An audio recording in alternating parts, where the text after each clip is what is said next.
Assalamualaikum warahmatullahi wabarakatuh. First, let me introduce myself. My name is Dewi Putri Aditya. I'm from Biology Class A. In here, I will answer some questions to fulfill the final project of Fiqh study course. Okay, the first question is how to deal with different views in Fiqh. Freedom on opinion and difference must be respected and should not be suppressed by effort to achieve uniformity through the police of authorities. The ability to deal with other people with feeling and thought is an attitude of empathy generated by the heart in responding to difference. Sportsmanship is a form of sport that is chivalrous of harness. The attitude of objectivity is a behavior that must be preferred in assessing a difference. Having broad insight and knowledge and prioritizing the public interest is part of the text or intention. The argument about respecting this opinion is that in the hadith narrated by Bukhari and Muslim, which mean Muslims are people who are able to protect others from their tongues and hands. Okay, next, the second question is what is the law for the establishment of an Islamic caliphate? The Islamic caliphate is the legal government. Leadership is the legal government. Leadership of the state in Islam that gathers the Muslims under one Muslim leader. In guarding the Islamic region and regulating world affairs by establishing the Sharia of Allah, Islamic teaching brought by the Prophet Muhammad. The law for the establishment of an Islamic caliphate, a Muslim and Muslim are obligated to lead people to goodness and prevent evil. Muslims are amar ma'ruf people and as such he leads and deserve to be in leadership. Allah says in the Quran, Surah Sad, verse 26, which read, A'udzu billahi minasy syaithanir rajim.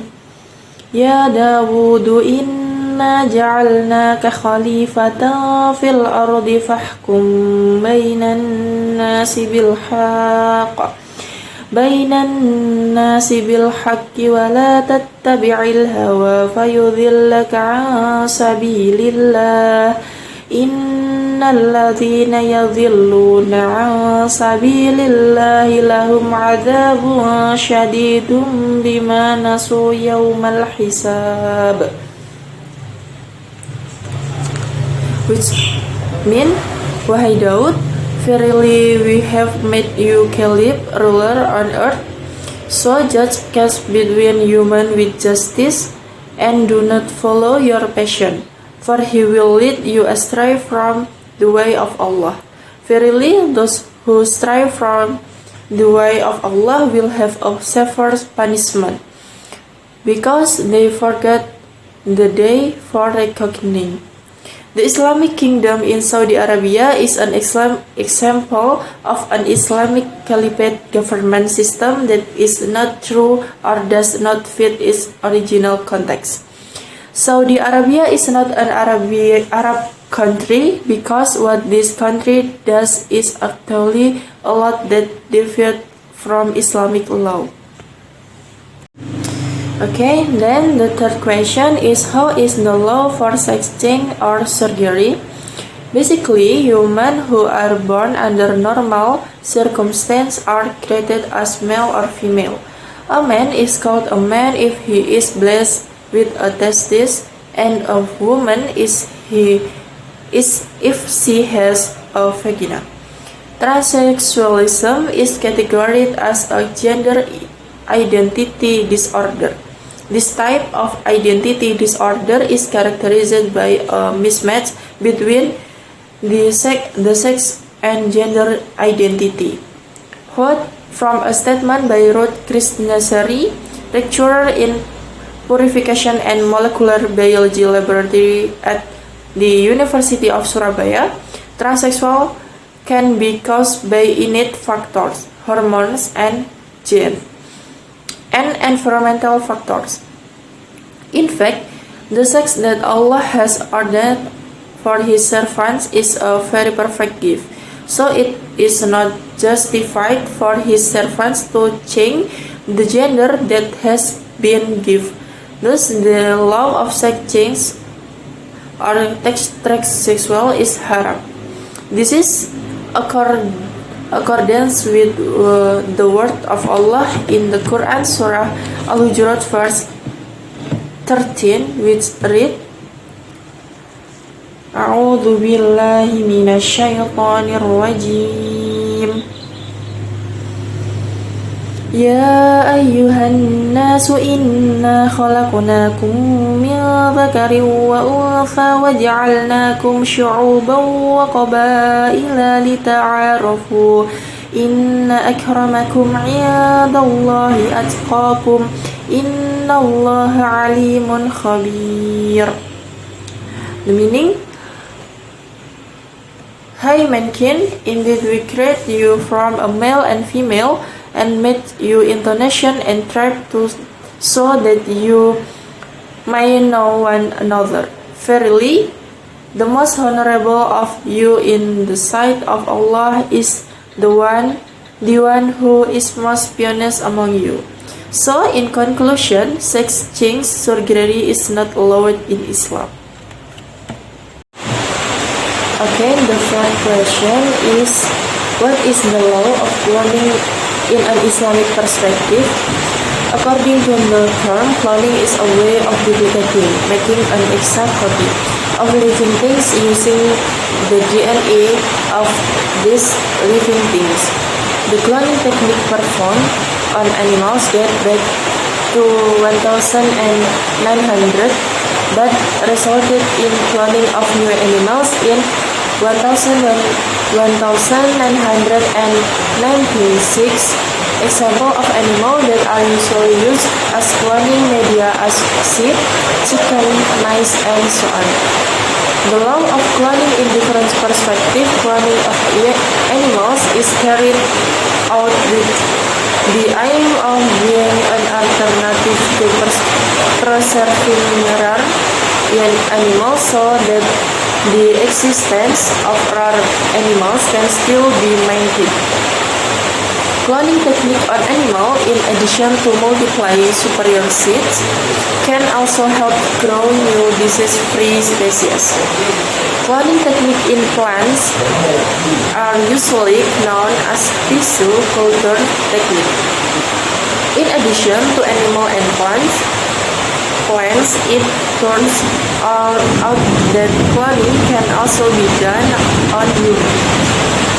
The practice of cloning in humans is taking egg cells that no longer function or in women who are infertile, then taking egg cells from other women and homogenizing them according to practical producers. Furthermore, taking seeds from women and taking sperm from men who are still productive. After the practice works perfectly, it's just a matter of waiting for the result. The children who are the product of the cloning process are produced in an unnatural way. In fact, it is precisely the natural way that has been determined by Allah for human and made it a sunnatullah to produce children and offspring.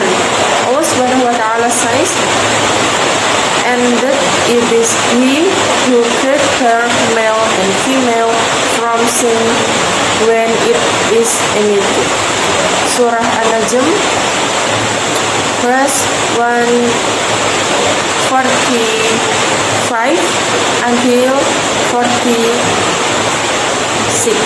So the conclusion is, from various legal consideration, the scholars of fiqh expressly reject the practice of cloning in humans. This is due to concern about the high rate of mutation of genetic change in humans that can cause adverse effect. In addition, according to the point of view of usul fiqh, that everything has more harm. Something that is not profitable, that it benefit, that is better to reject it. Okay, and then the last question is, what is the ruling on mut'ah marriage?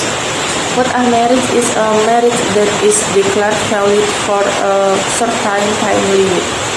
After the agreed time has come, the two husband and wife will be severed without any divorce. Process as marriage is known in Islam. Scholars have different opinions in determining the law of mut'ah marriage. There are two different streams.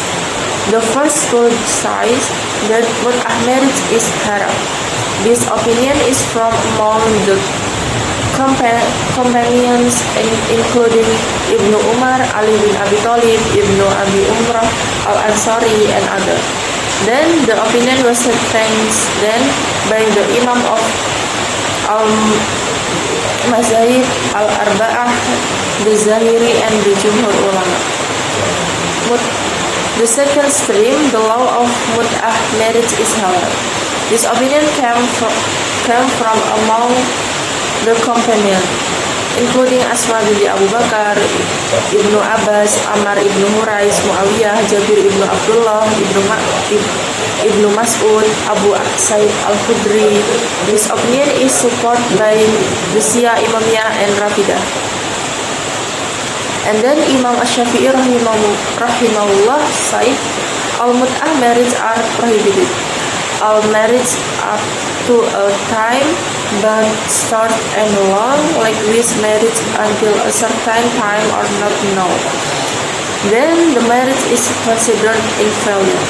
Regarding the time when mut'ah marriage was made lawful and forbidden, Imam Shafi'i emphasized that there is nothing that Allah Subhanahu wa Ta'ala has made lawful and then forbidden, then forbidden except mut'ah marriage. Allah says in the Quran, Surah Al-Mu'minun, verse 5 until 7, which read, A'udhu billahi minasyaitanir rajim. وَالَّذِينَ هُمْ لِفُرُوجِهِمْ حَافِظُونَ إِلَّا عَلَى أَزْوَاجِهِمْ أَوْ مَا مَلَكَتْ أَيْمَانُهُمْ فَإِنَّهُمْ غَيْرُ مَلُومِينَ وَمَنِ ابْتَغَى وَرَاءَ ذَلِكَ فَأُولَئِكَ هُمُ الْعَادُونَ. Which means, and those who guard their private parts except for their wives or their slaves, so verily in this they are blameless. Whoever seeks behind it, they are the transgressors.